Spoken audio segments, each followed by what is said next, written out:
The rain slammed against the window of the lecture hall, a relentless drumbeat that drowned out the world. I sat in the back row, heart pounding, as Professor Elias Kane's voice cut through the storm, sharp and commanding, unraveling the complexities of 19th century literature.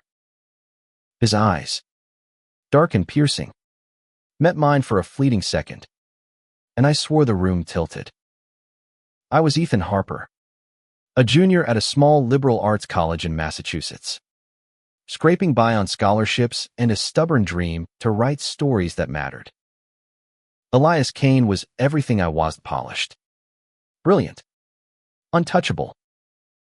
At 35, he carried himself like he'd already conquered the world.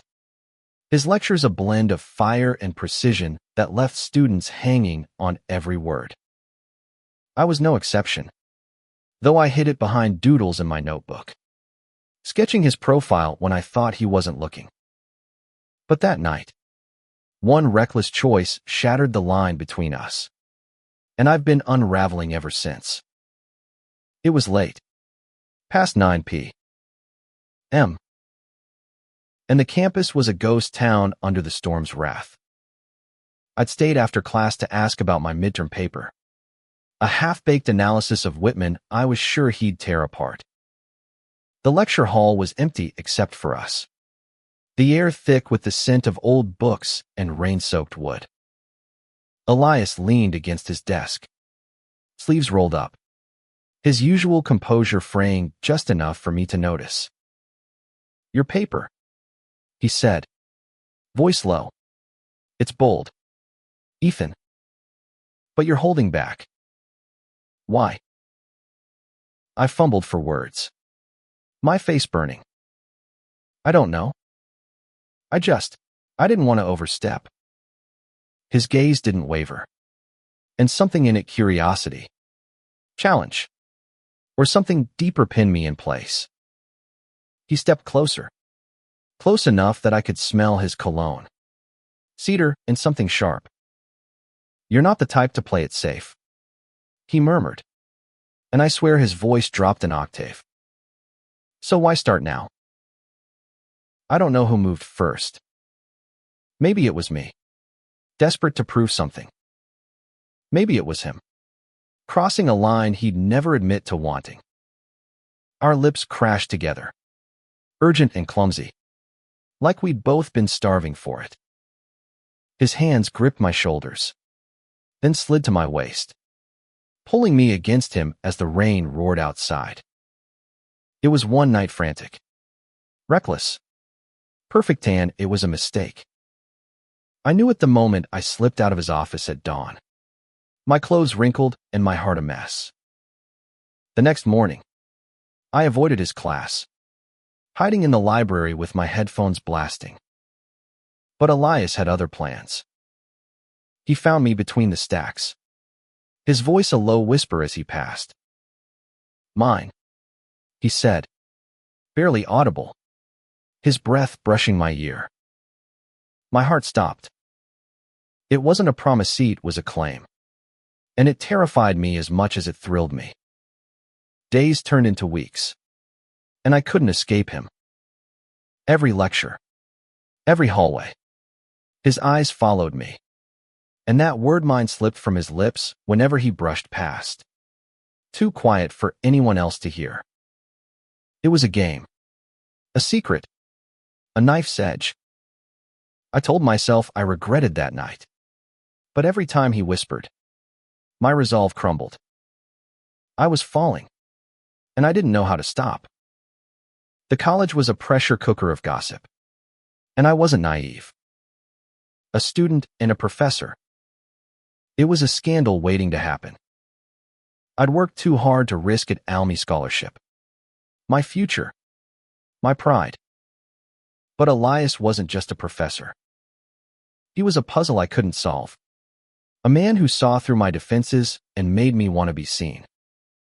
And that scared me more than anything.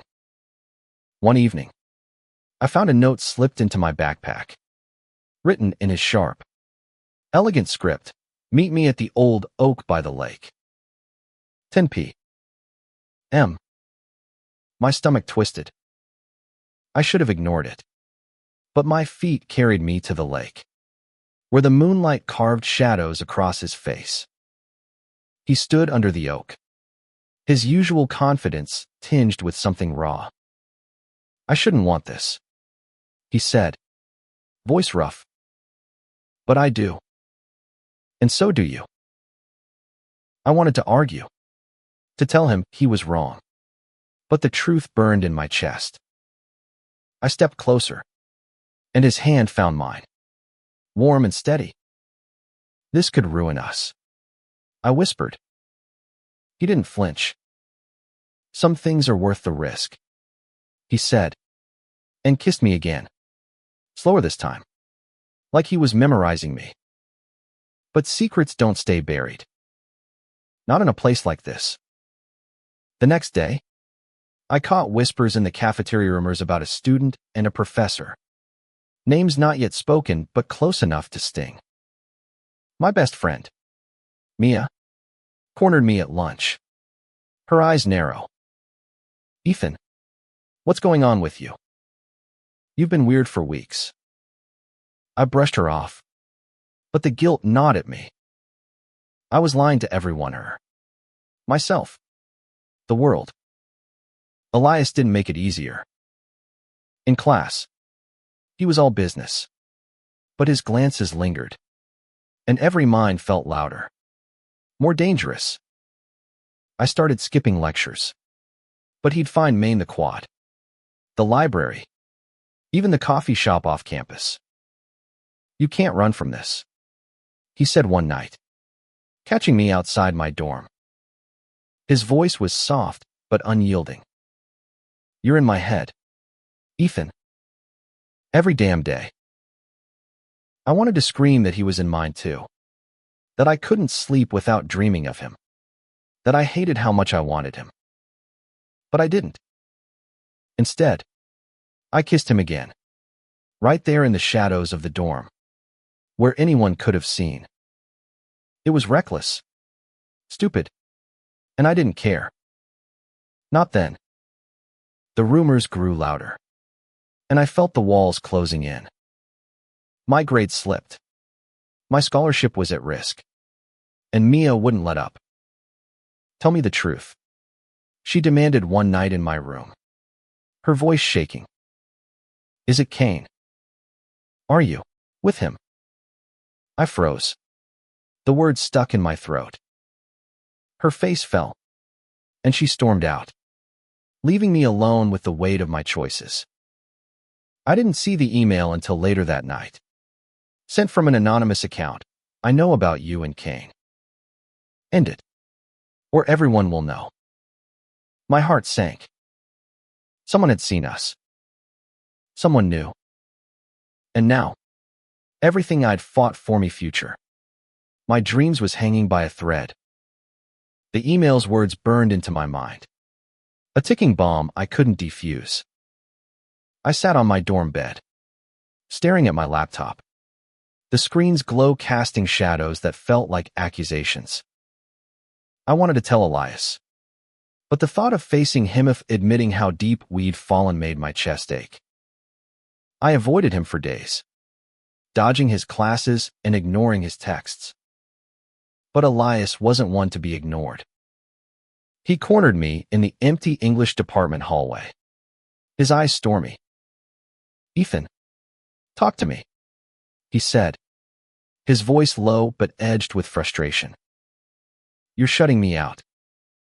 I wanted to spill everything, the email, the fear, the guilt, but the words wouldn't come. Instead, I muttered, this was a mistake. We need to stop. His face hardened, but his voice softened. You don't mean that. He stepped closer, his hand brushing mine, and that damn word slipped out again, mine. I pulled away, my heart racing. You don't get it, I snapped. This could destroy everything. He didn't argue, but the look in his eyes hurt. Defiant haunted me as I walked away. The campus felt like a minefield, Every glance from a classmate, every whisper in the halls, felt like a spotlight. I buried myself in schoolwork, trying to salvage my grades. But my focus was shot. Mia barely spoke to me, her silence louder than any argument. I missed her, but I didn't know how to fix it without confessing everything. Then came the second email. You didn't listen. Check the student forum. My stomach dropped. I opened the forum on my phone, hands shaking. And there it was, an anonymous post titled, Professor Kane's Favorite Student. No names. But the details were damning. Late-night meetings, lingering looks, a student with dark hair and a scholarship. My face burned. It was me. Everyone would know it was me. I didn't go to class that day. Instead, I hid in my dorm, scrolling through the comments, some curious, some cruel. He's throwing away his career for a fling. That kid's just chasing a grade. Each word was a knife, twisting deeper. I wanted to scream that it wasn't a fling, that Elias saw me in a way no one else ever had. But who would believe me? Who would care? That night, Elias knocked on my door. I didn't want to let him in, but his voice, low, urgent, broke through. Ethan, I know about the forum. I opened the door. And there he was, tie loose, eyes tired but fierce. We need to talk, he said, stepping inside before I could protest. He paced my tiny room, his usual composure gone. I saw the post. I know what they're saying. He stopped, facing me. I don't care about them. I care about you. My throat tightened. You should care, I said. Your job, your reputation, it's all at risk. He shook his head. I've spent my life playing it safe, hiding who I am. I'm done with that. His words hit hard. I'd heard rumors about Elias, whispers that he'd kept his personal life locked away, that he'd never been seen with anyone. I hadn't realized how much he'd been hiding. How much thy sussment to him. I'm scared, I admitted, voice barely above a whisper. He cupped my face, his touch gentle but firm. So am I. But I'm not letting you go.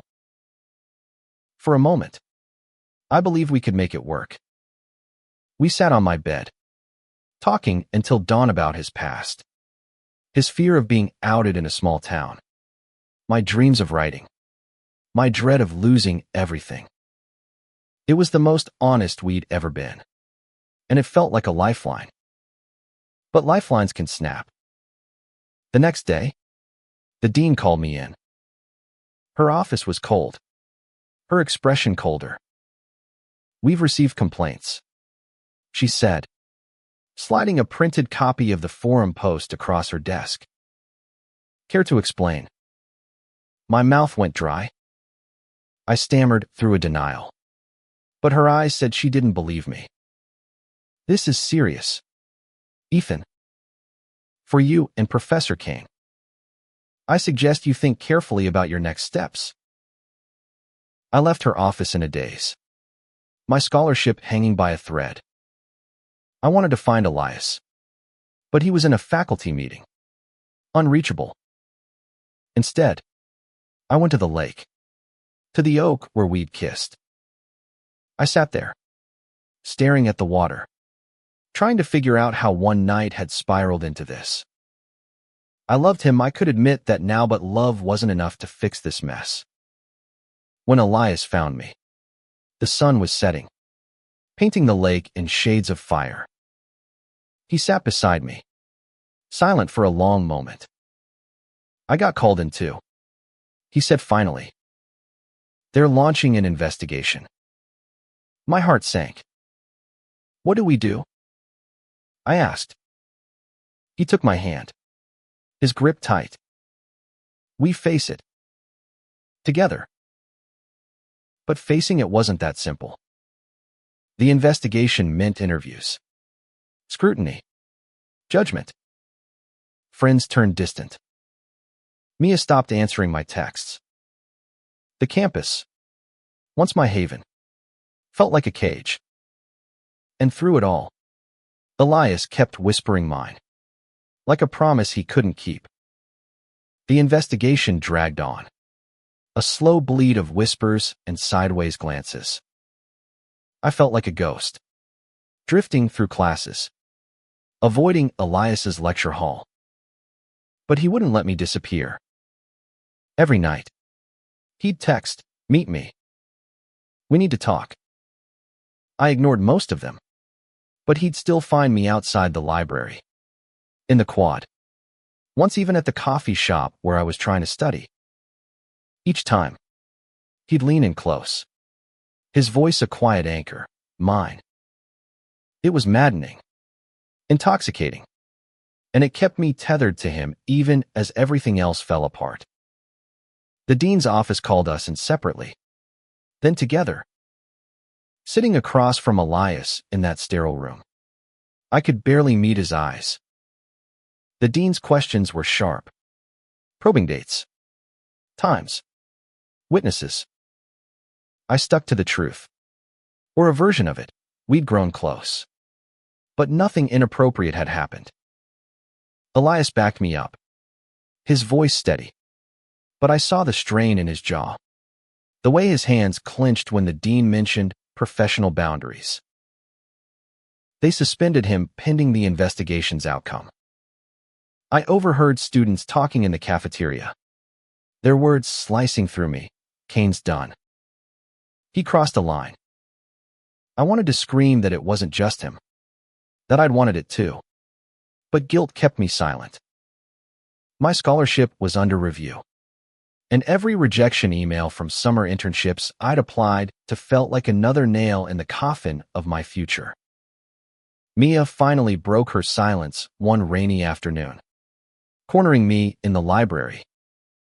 "You should have told me," she said, her voice raw. I could have helped. I didn't know how to explain that I'd been too scared, too ashamed. "I didn't want to drag you into this," I said. She shook her head, tears in her eyes. "You're my best friend, Ethan. You don't get to decide that for me." We hugged, and for the first time in weeks, I didn't feel completely alone. But the anonymous emails kept coming, each one more threatening. "End it, or I'll send proof." Proof. The word haunted me. A photo. A video. Someone had been watching us, and the thought made my skin crawl. I showed Elias the latest email one night at his apartment, a small off-campus place cluttered with books and half-finished poems. He read it, his face unreadable, then pulled me into his arms. "We'll figure this out," he said. "I'm not losing you." He told me about his past, then how he'd grown up in a small southern town, hiding who he was to survive. Coming out in college had cost him his family, and he'd built a life around control, keeping everyone at arm's length. "Until me. You make me want to be brave," he said, his voice breaking. I kissed him, soft and slow, and for a moment, the world didn't exist. But the world always comes crashing back. The next morning, the proof, Ayurveda grainy photo of us kissing by the oak, emailed to the dean, the faculty, and half the student body. The campus exploded. Protests outside the admin building, some defending Elias, others demanding his resignation. My name was everywhere, my face in that photo a scarlet letter. I stopped going to class. My dorm room felt like a prison. Elias refused to back down. He called a meeting with the dean, insisting I be there. "This isn't just about us," he told her, his voice fierce. It's about a culture that punishes love while protecting cowards who hide behind anonymity. I'd never seen him like that, raw. Unapologetic. Fighting for us. The dean listened, her face impassive, but promised a decision by the end of the week. That night, under the same oak tree, Elias took my hand. If they fire me, I'll leave. Start over somewhere else. But I want you with me. My heart ached. I wanted to say yes, to run away with him. But I couldn't shake the fear of losing everything I'd worked for. I need time, I said. He nodded, but the hurt in his eyes cut deep. The dean's decision came faster than expected. Elias was cleared of misconduct barely but asked to resign quietly. My scholarship was safe, but the damage was done. The campus felt like a battlefield, and I was tired of fighting. I told Elias I was transferring to a college out of state, somewhere I could start fresh. His face fell, but he didn't argue.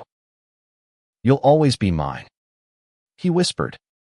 One last time, before letting me go.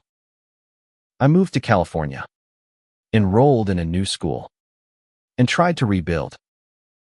Mia and I stayed in touch, her friendship a lifeline. I wrote stories again, pouring my heart into them, and one got published in a small journal. It was about a boy who loved too fiercely and a man who whispered promises he couldn't keep. It won an award, and when I saw Elias's name on the judges' panel, I knew he'd read it.